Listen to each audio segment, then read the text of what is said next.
Funding for this program is provided by. Additional funding provided by.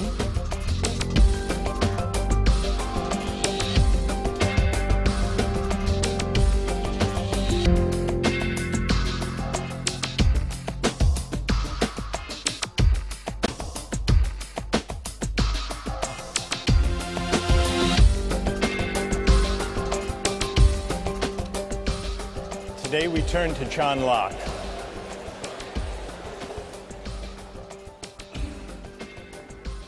On the face of it, Locke is a powerful ally of the libertarian. First, he believes, as libertarians today maintain, that there are certain fundamental individual rights that are so important that no government, even a representative government, even a democratically elected government, can override them. Not only that, he believes that those fundamental rights include a natural right to life, liberty, and property. And furthermore, he argues that the right to property is not just the creation of government or of law. The right to property is a natural right in the sense that it is pre-political. It is a right that attaches to individuals as human beings, even before government comes on the scene, even before parliaments and legislatures enact laws to define rights and to enforce them. Locke says in order to think about what it means to have a natural right, we have to imagine the way things are before government, before law. And that's what Locke means by the state of nature. He says the state of nature is a state of liberty.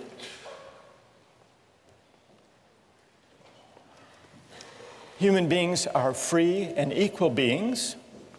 There is no natural hierarchy. It's not the case that some people are born to be kings and others are born to be serfs.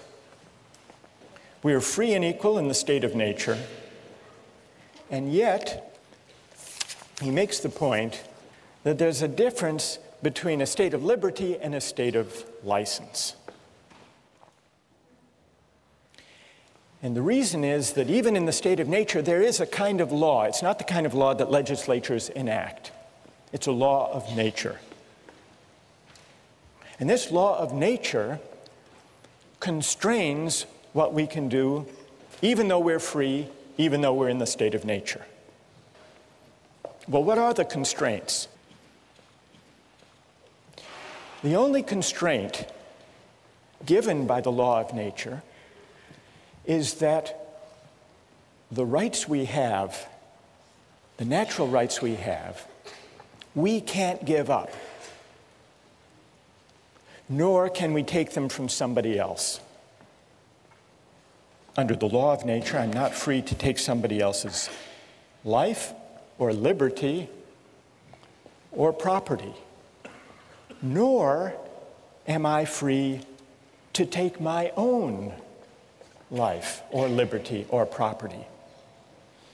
Even though I'm free, I'm not free to violate the law of nature. I'm not free to take my own life or to sell myself into slavery or to give to somebody else arbitrary, absolute power over me.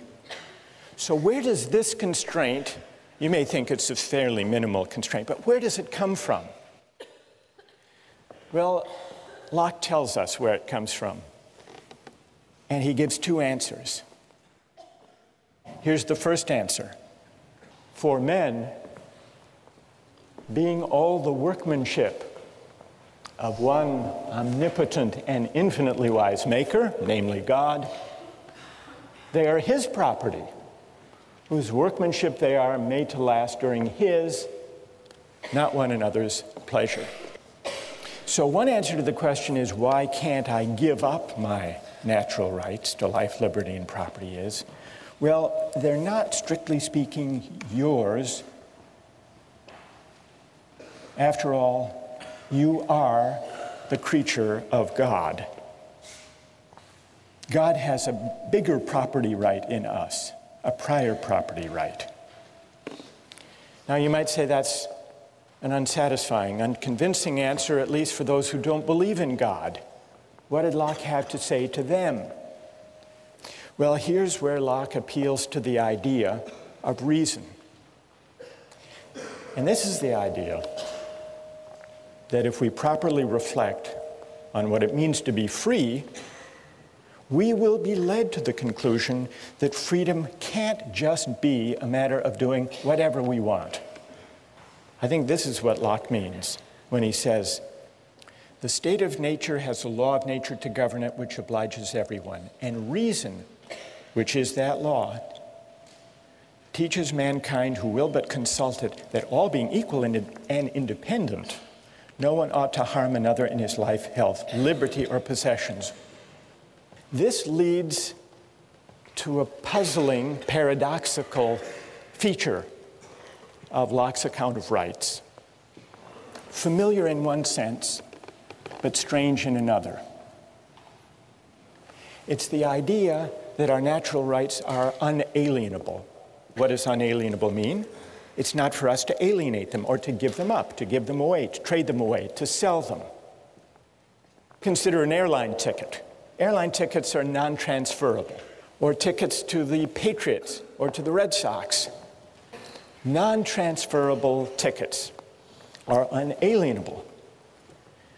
I own them in the limited sense that I can use them for myself, but I can't trade them away. So in one sense, an unalienable right, a non-transferable right, makes something I own less fully mine. But in another sense of unalienable rights, especially where we're thinking about life, liberty, and property, for a right to be unalienable makes it more deeply, more profoundly mine. And that's Locke's sense of unalienable. We see it in the American Declaration of Independence. Thomas Jefferson drew on this idea of Locke. Unalienable rights to life, liberty, and as Jefferson amended Locke, to the pursuit of happiness. Unalienable rights. Rights that are so essentially mine that even I can't trade them away or give them up. So these are the rights we have in the state of nature, before there is any government. In the case of life and liberty, I can't take my own life, I can't sell myself into slavery any more than I can take somebody else's life or take someone else as a slave by force. But how does that work in the case of property? Because it's essential to Locke's case that private property can arise even before there is any government. How can there be a right to private property even before there is any government? Locke's famous answer comes in section 27. Every man has a property in his own person. This nobody has any right to but himself. The labor of his body and the work of his hands, we may say, are properly his. So he moves, as the libertarians later would move, from the idea that we own ourselves, that we have property in our persons, to the closely connected idea that we own our own labor. And from that to the further claim that whatever we mix our labor with that is unowned becomes our property. Whatever he removes out of the state that nature has provided and left it in, he has mixed his labor with and joined it to something that is his own, and thereby makes it his property. Why? because the labor is the unquestionable property of the laborer, and therefore no one but the laborer can have a right to what is joined to or mixed with his labor. And then he adds this important provision, at least where there is enough and as good left in common for others.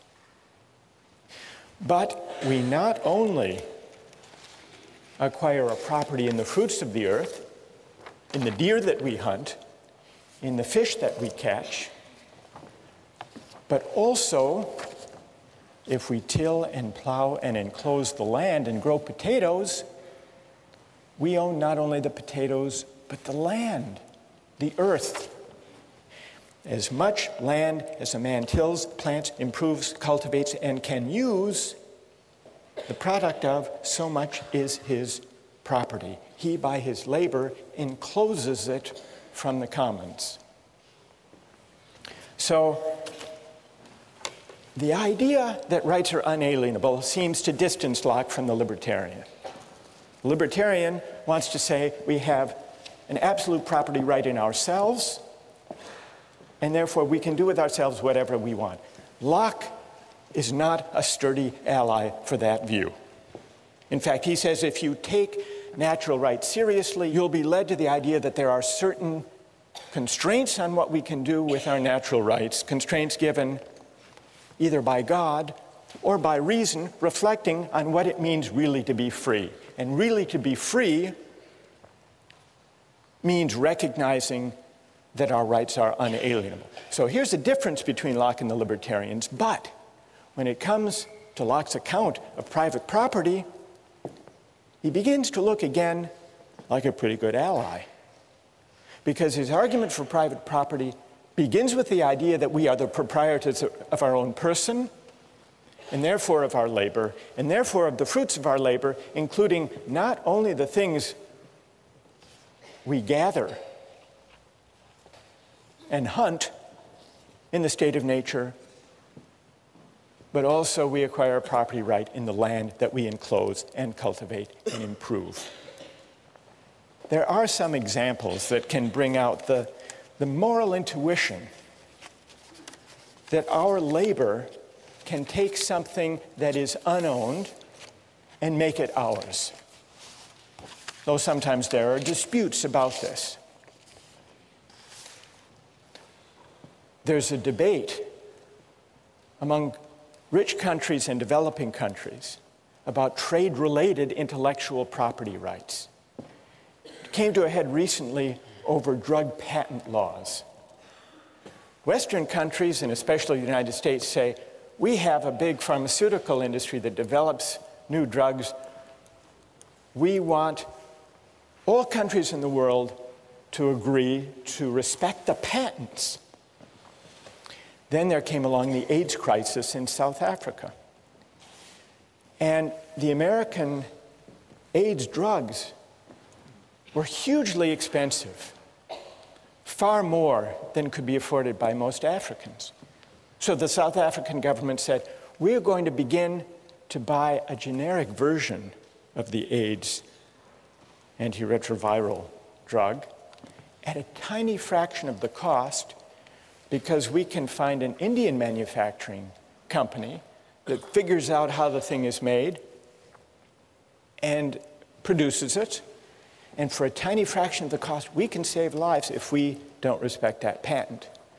And then the American government said, no, here's a company that invested research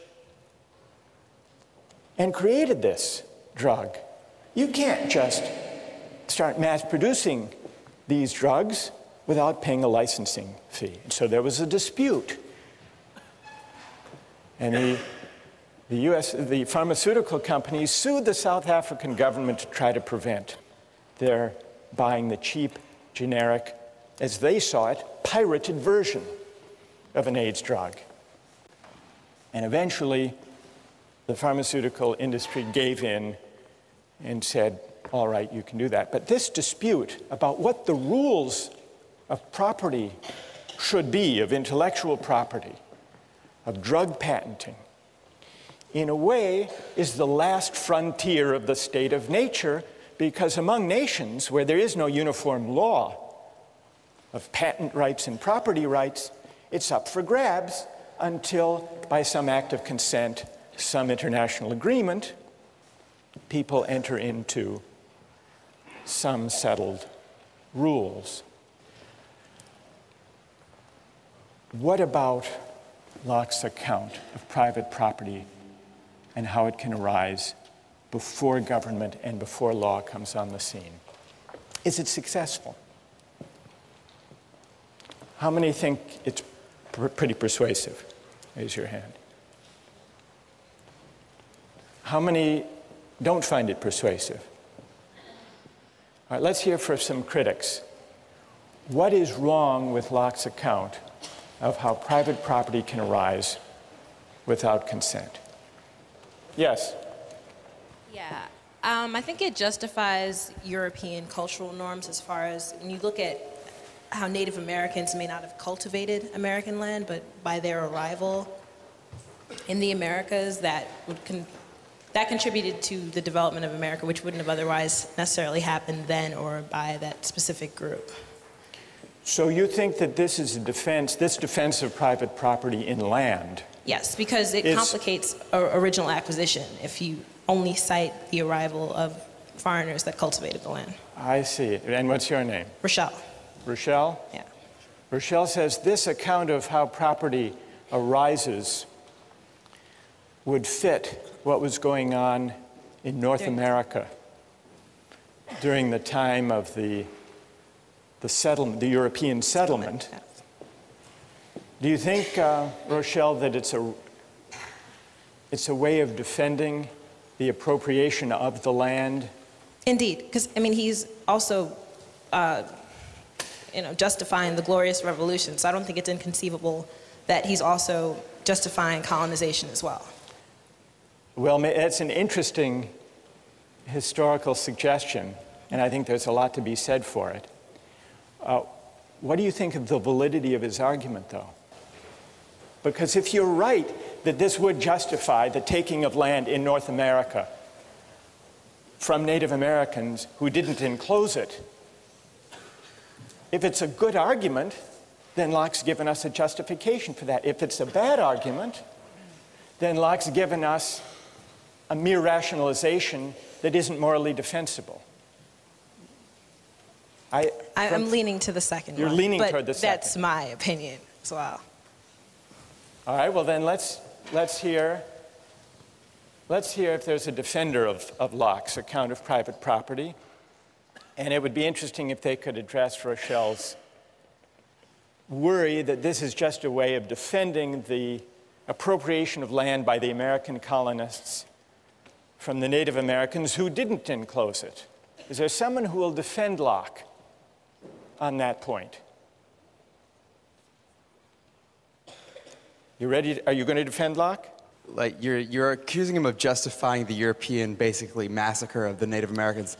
But who says he's defending it? Maybe the European colonization isn't right. Maybe it's the state of war that he talked about in his second treatise, So the wars between the Native Americans and the colonists, the settlers, that might have been a state of war that we can only emerge from by an agreement or an act of consent. And that's what would have been required. Yeah, and fairly both to resolve sides them. would have had to agree to it and carry it out and everything. But what about, and what's your name? Dan? But Dan, what about, Rochelle says this argument in section 27 and then in 32 about appropriating land, that argument, if it's valid, would justify the settlers appropriating that land and excluding others from it. Do you think that argument's a good argument? Well, doesn't it kind of imply that the Native Americans hadn't already done that?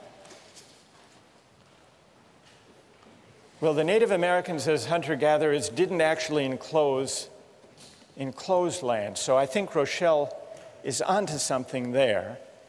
What I want to, I'd like to, go ahead, Dan. At the same time, he's saying that just by picking an acorn or taking an apple or maybe killing a buffalo on a certain amount of land, that makes it yours because it's your labor, and that's, your labor would enclose that land. So by that definition, maybe they didn't have fences around little plots of land, but They were using it. Yeah, by using Locke's it. definition. So maybe by Locke's definition, the Native Americans could have claimed a property right in the land itself. But they just didn't have Locke on their side, as she points out. Okay, that's good. One more defender of Locke. Go ahead. Well, I mean, just to defend Locke, he does say that there are some times in which you can't take another person's land. For example, you can't acquire land that is common property. See, people in terms of American Indians, I feel like they already had civilizations themselves, and they were using land in common. So it's kind of like an analogy to what he was talking about with like the common English property. You can't take land that everybody's sharing in common. Interesting. And that's also, interesting. you can't take land unless you make sure that there's as much land as possible left for other people to take as well. So if you're taking so you have to make sure that whenever you take land, or that there's enough left for other people to use. That's just as good as the land that you took. So. That's true. Locke says there has to be this right to private property in the earth is subject to the provision that there be as much and as good left for others. What's your name? Right. I'm Fang. So Fang, in a way, agrees with Dan that maybe there is a claim within Locke's framework that could be developed on behalf of the Native Americans. Here's the further question. If the right to private property is natural, not conventional, if it's something that we acquire even before we agree to government, how does that right constrain what a legitimate government can do?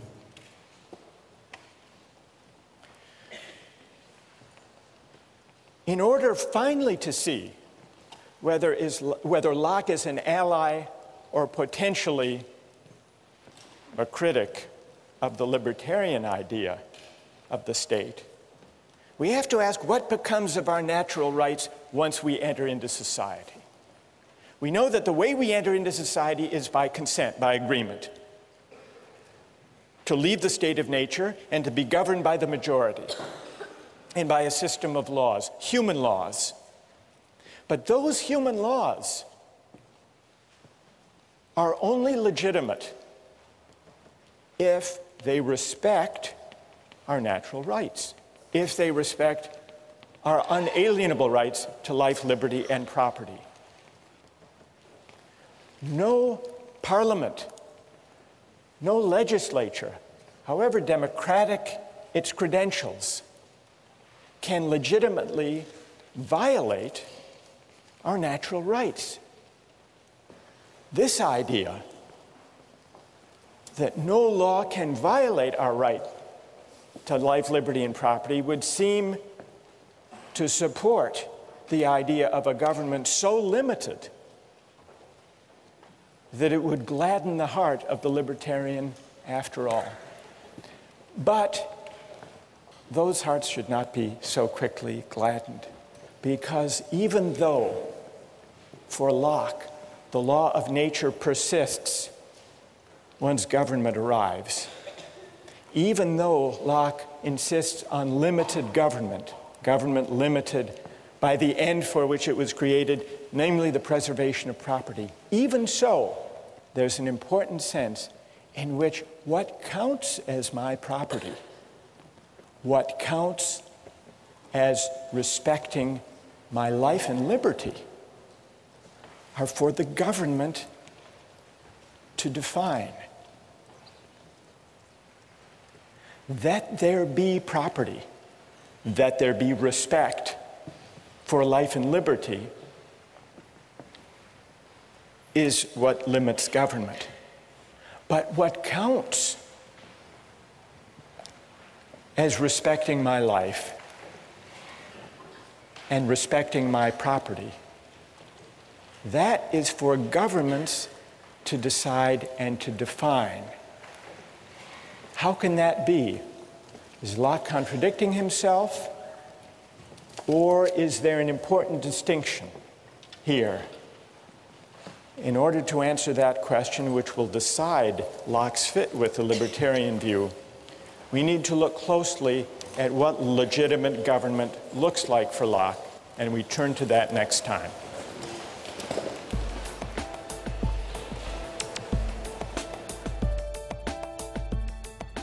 Nikolai, if you didn't think you'd get caught, would you pay your taxes?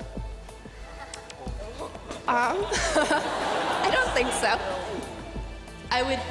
I would rather have a system personally that I could give money to exactly those sections of the government that I support and not just blanket support everything. You'd rather be in the state of nature, at least Exactly. on April 15th.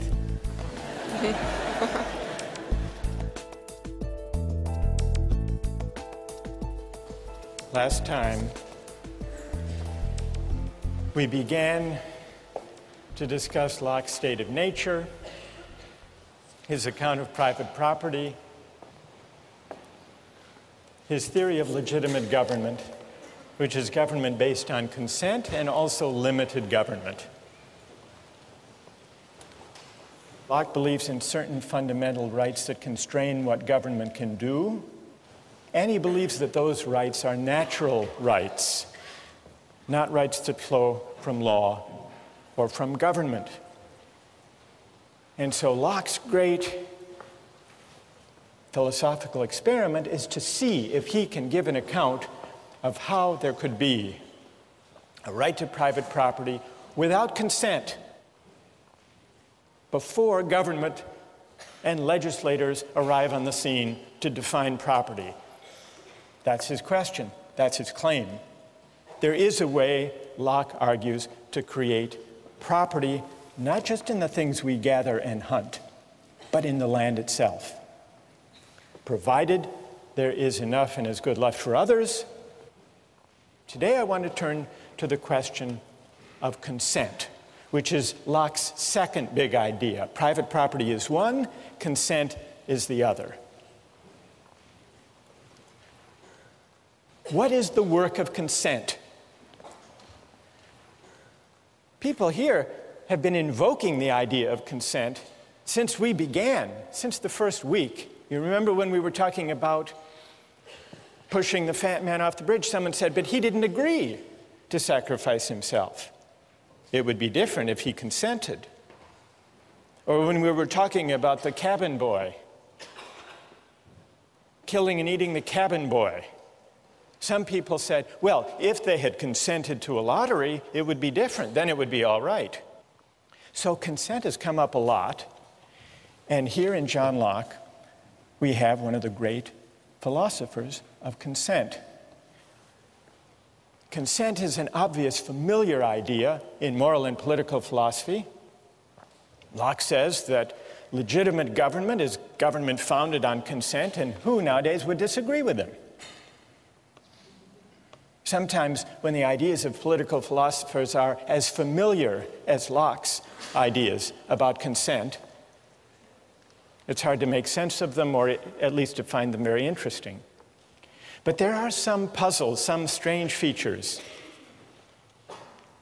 of Locke's account of consent as the basis of legitimate government, and that's what I'd like to take up today. One way of testing the plausibility of Locke's idea of consent, and also of probing some of its perplexities, is to ask just what a legitimate government founded on consent can do, what are its powers according to Locke. Well, in order to answer that question, it helps to remember what the state of nature is like. Remember, the state of nature is the condition that we decide to leave, and that's what gives rise to consent. Why not stay there? Why bother with government at all? Well, what's Locke's answer to that question? He says there are some inconveniences in the state of nature, but what are those inconveniences? The main inconvenience is that everyone can enforce the law of nature. Everyone is an enforcer, or what Locke calls the executor of the state of nature. And he means executor literally. If someone violates the law of nature, he's an aggressor. He's beyond reason. And you can punish him. And you don't have to be too careful or fine about gradations of punishment in the state of nature. You can kill him. You can certainly kill someone who comes after you, tries to murder you. That's self-defense. But the enforcement power, the right to punish, everyone can do the punishing in the state of nature. And not only can you punish with death people who come after you, seeking to take your life, you can also punish a thief who tries to steal your goods, because that also counts as aggression against the law of nature. If someone has stolen from a third party, you can go after him. Why is this? Well, violations of the law of nature are an act of aggression. There is no police force, there are no judges, no juries. So everyone is the judge in his or her own case. And Locke observes that when people are the judges of their own cases, they tend to get carried away. And this gives rise to the inconvenience in the state of nature. People overshoot the mark, there's aggression, there's punishment, and before you know it, everybody is insecure in the enjoyment of his or her unalienable rights to life, liberty, and property. Now, he describes in pretty harsh and even grim terms what you can do to people who violate the law of nature. One may destroy a man who makes war upon him for the same reason that he may kill a wolf or a lion. Such men have no other rule but that of force and violence. Listen to this. And so may be treated as beasts of prey, those dangerous and noxious creatures that will be sure to destroy you if you fall into their power. So kill them first. So what starts out as a seemingly benign state of nature where everyone's free and yet where there is a law and the law respects people's rights and those rights are so powerful that they're unalienable, what starts out looking very benign, once you look closer, is pretty fierce and filled with violence, and that's why people want to leave. How do they leave? Well, here's where consent comes in. The only way to escape from the state of nature is to undertake an act of consent where you agree to give up the enforcement power and to create a government or a community where there will be a legislature to make law and where everyone agrees in advance, everyone who enters agrees in advance to abide by whatever the majority decides. But then the question, and this is our question, and here's where I want to get your views, then the question is, what powers, what can the majority decide? Now here it gets tricky for Locke, because you remember, alongside the whole story about consent and majority rule, there are these natural rights, the law of nature, these unalienable rights. And you remember, they don't disappear when people join together to create a civil society. So even once the majority is in charge, the majority can't violate your inalienable rights, can't violate your fundamental right to life, liberty, and property. So here's the puzzle.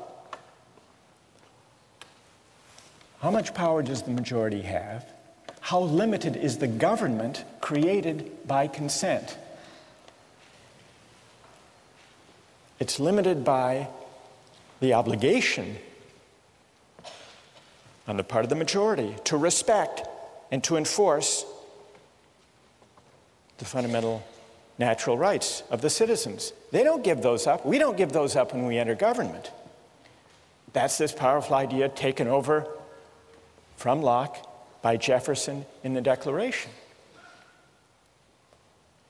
Unalienable rights. So, let's go to our two cases. Remember Michael Jordan, Bill Gates, the libertarian objection to taxation for redistribution? Well, what about Locke's limited government?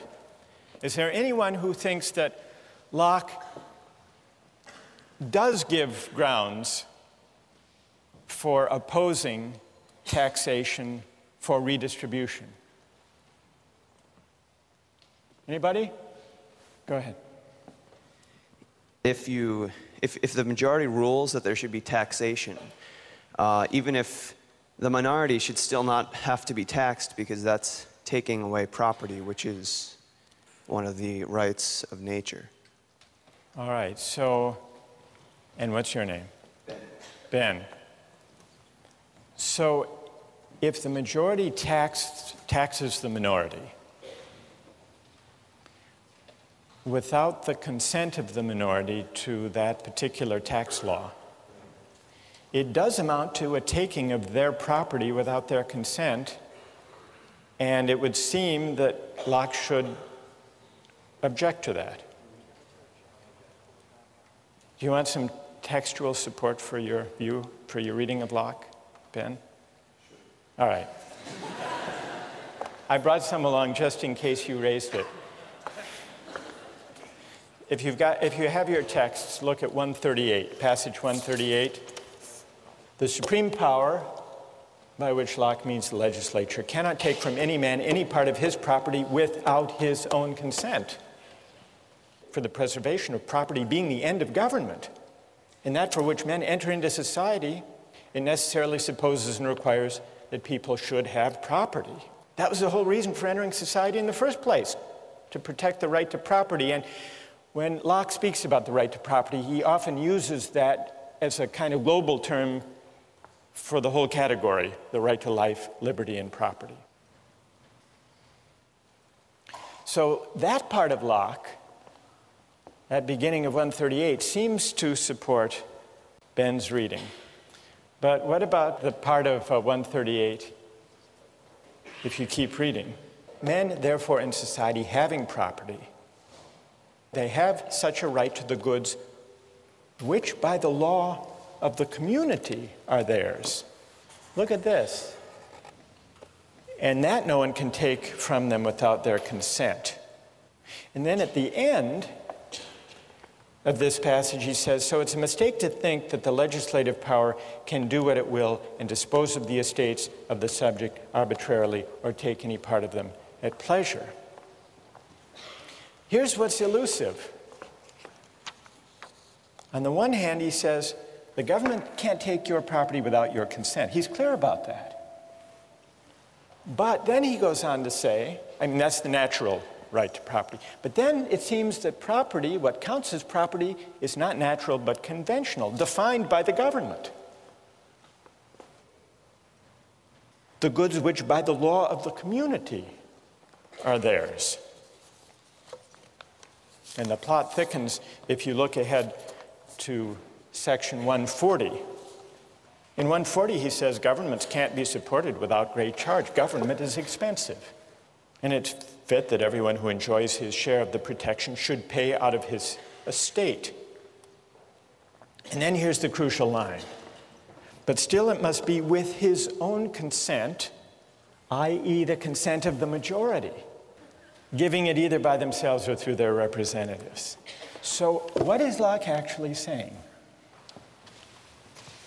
Property is natural in one sense, but conventional in another. It's natural in the sense that we have a fundamental, unalienable right that there be property, that the institution of property exist and be respected by the government. So an arbitrary taking of property would be a violation of the law of nature and would be illegitimate. But it's a further question.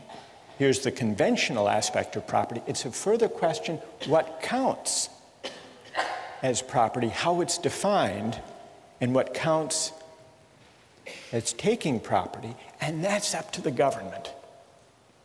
So the consent, here we're coming back to our question, what is the work of consent? What it takes for taxation to be legitimate is that it be by consent, not the consent of Bill Gates himself if he's the one who has to pay the tax, but by the consent that he and we, all of us within the society, gave when we emerged from the state of nature and created the government in the first place.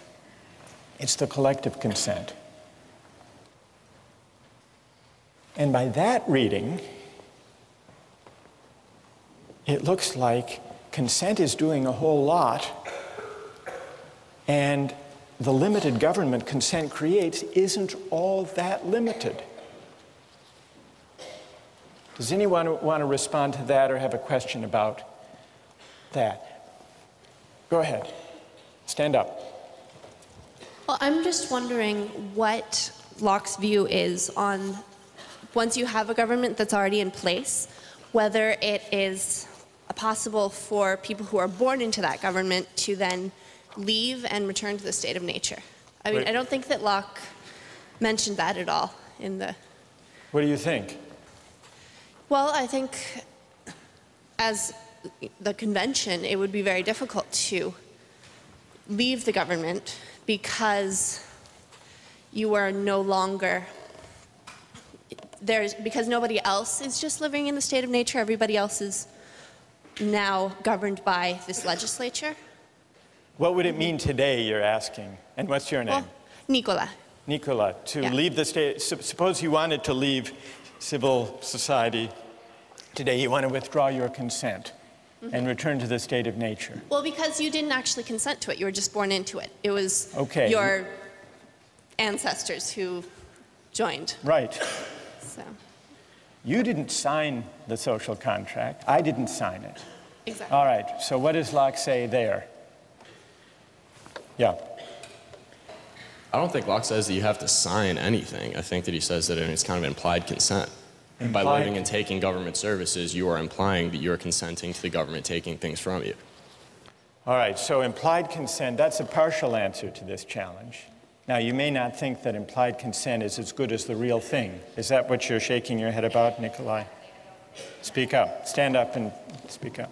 I don't think that necessarily just by utilizing the government's various resources that we are necessarily implying that we agree with the way that this government was formed, or that we have consented to actually join into the social contract. So you don't think the idea of implied consent is strong enough to generate any obligation at all to obey the government? Not necessarily, no. Nikolai, if you didn't think you'd get caught, would you pay your taxes? I don't think so. I would rather have a system, personally, that I could give money to exactly those sections of the government that I support and not just blanket support everything. You'd rather be in the state of nature, at least on April 15th.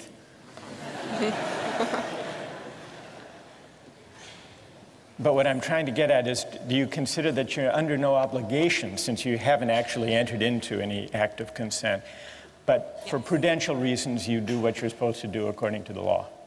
Exactly. If you look at it that way, then you're violating another one of Locke's treatises, which is that you can't take anything from anyone else. Like you can't take the government services and then not give them anything in return.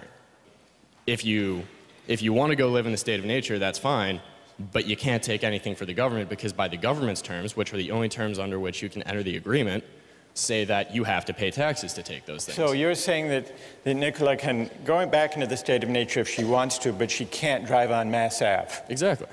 Right. I want to raise the stakes beyond using Mass Ave, Yes. and even beyond taxation. What about life? What about military conscription? Yes. What do you say? Stand up. First of all, we have to remember that sending people to war is not necessarily implying that they'll die. I mean, obviously, you're not raising their chances here, but it's not a death penalty. So if you're going to discuss whether or not military conscriptions is equivalent to, suppressing people's right to life, you shouldn't approach it that way. Secondly, the real problem here is Locke has this view about consent and natural rights. But you're not allowed to give up your natural rights either. So the real question is, how does he himself figure it out between I agree to give up my life, give up my property when he talks about taxes or military conscription for the fact. But I guess Locke would be against suicide. And that's still, my own consent. I agree. Good. All right. What's your name? Eric. So Eric brings us back to the puzzle we've been wrestling with since we started reading Locke. On the one hand, we have these unalienable rights to life, liberty, and property, which means that even we don't have the power to give them up. And that's what creates the limits on legitimate government. It's not what we consent to that limits government. It's what we lack the power to give away when we consent that limits government. That's the point at the heart of Locke's whole account of legitimate government. But now you say, well, if we can't give up our own life, if we can't commit suicide, if we can't give up our right to property, how can we then agree to be bound by a majority that will force us to sacrifice our lives or give up our property? Does Locke have a way out of this? Or is he basically sanctioning an all-powerful government, despite everything he says about unalienable rights? Does he have a way out of it? Who would speak here in defense of Locke or make sense, find a way out of this predicament? All right, go ahead. I feel like there's a general distinction to be made between the right to life that individuals possess and the fact that the government cannot take away a single individual's right to life. I think if you look at conscription as the government picking out certain individuals to go fight in war, then that would be a violation of their rights, their natural right to life. On the other hand, if you have conscription or let's say a lottery, for example, then in that case, I would view that as the population picking their representatives to defend them in the case of war. The idea being that since the whole population cannot go out there to defend its own right to property, it picks its own representatives through a process that's essentially random. And then these sort of elected representatives go out and fight for the rights of the people. It works very similar, it works just like an elected government, in my opinion. All right, so an elected government can conscript citizens to go out and defend the way of life, the community that makes the enjoyment of rights possible? I think it can, because to me it seems that it's very similar to the process of electing representatives to a legislature. Although here, it's as if the government is electing by conscription certain citizens to go die for the sake of the whole. Is that consistent with respect for a natural right to liberty? Well, what I would say there's a distinction between picking out individuals and having a random choice of individuals. Like picking out, let me make sure, between picking out individuals. Well, right, what's your name? Gokul. Gopal says there's a difference between picking out individuals to lay down their lives and having a general law. I think this is the answer Locke would give, actually. Gopal. Locke is against arbitrary government. He's against the arbitrary taking, the singling out of Bill Gates to finance the war in Iraq. He's against singling out a particular citizen or group of people to go off and fight.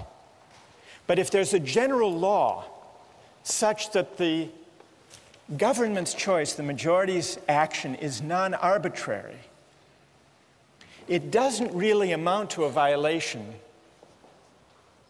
of people's basic rights. What does count as a violation is an arbitrary taking, because that would essentially say, not only to Bill Gates, but to everyone, there is no rule of law. There is no institution of property, because at the whim of the king, or for that matter of the parliament, we can name you or you to give up your property or to give up your life. But so long as there is a non-arbitrary rule of law, then it's permissible. Now, you may say this doesn't amount to a very limited government. And the libertarian may complain that Locke is not such a terrific ally after all. The libertarian has two grounds for disappointment in Locke. First, that the rights are unalienable, and therefore I don't really own myself after all. I can't dispose of my life or my liberty or my property in a way that violates my rights. That's disappointment number one. Disappointment number two, once there's a legitimate government based on consent, the only limits for Locke are limits on arbitrary takings of life or of liberty or of property. But if the majority decides, if the majority promulgates a generally applicable law, and if it votes duly according to fair procedures, then there is no violation, whether it's a system of taxation or a system of conscription. So it's clear that Locke is worried about the absolute arbitrary power of kings. But it's also true, and here's the darker side of Locke, that this great theorist of consent came up with a theory of private property that didn't require consent,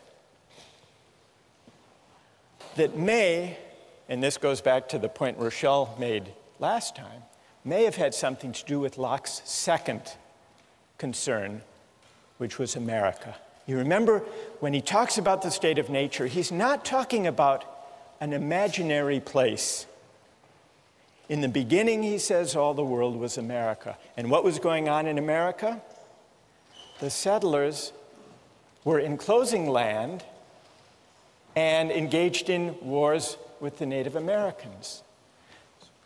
Locke, who was an administrator of one of the colonies, may have been as interested in providing a justification for private property through enclosure without consent, through enclosure and cultivation, as he was with developing a theory of government based on consent that would rein in kings and arbitrary rulers. The question we're left with, the fundamental question we still haven't answered is, what then becomes of consent? What work can it do? What is its moral force? What are the limits of consent? Consent matters not only for governments, but also for markets. And beginning next time, we're going to take up questions of the limits of consent in the buying and selling of goods.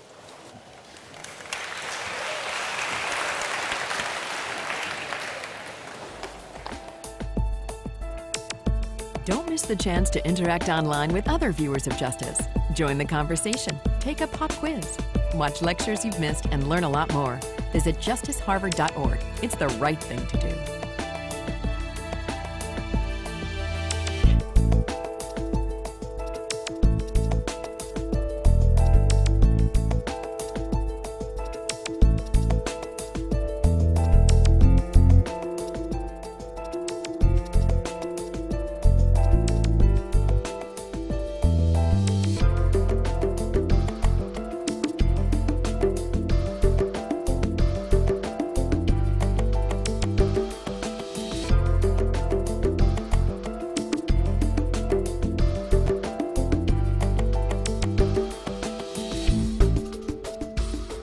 Funding for this program is provided by... Additional funding provided by